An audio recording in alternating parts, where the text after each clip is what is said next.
Mheshimiwa Waziri, nikupongeze sana kwamba mmehamia katika jengo hili, na kule Dar es Salaam lile jengo mmezipatia taasisi ambazo hazikuwa na ofisi, taasisi zilizokuwa zinapanga.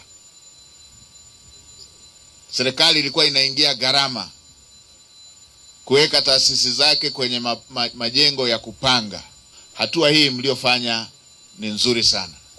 Sasa nitumie fursa hii kuzielekeza taasisi zingine zote kwamba makao makuu ya nchi ni Dodoma, na hapa Dodoma tumehamia.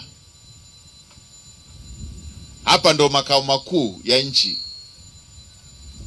Hii sio kambi.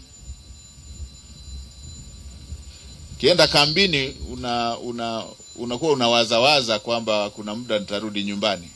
Hapa ndiyo makao makuu ya nchi. Hapa sio kambi ya makao makuu ya nchi. Hapa ndo makao makuu ya nchi.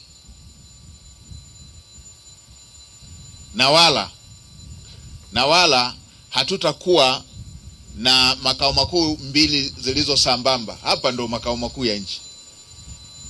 Kwa hiyo wale ambao ofisi zimeshakamilika hapa na bado wameshikilia na ofisi zingine sambamba, tungali na baadhi ya taasisi za serikali ambazo zenyewe haziwajibiki kuhamia huku zinapanga. Hii si sawa.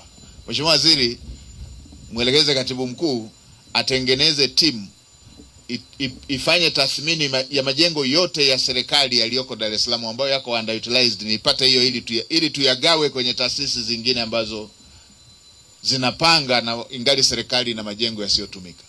Mheshimiwa Waziri, nikupongeze wewe, mlijiongeza mapema sana mkatekeleza jambo la aina hiyo.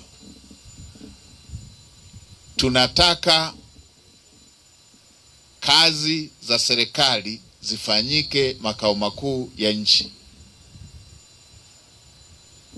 ili kuwasogezea huduma wa Tanzania. Kila upande wa Tanzania wafike makao makuu ya nchi.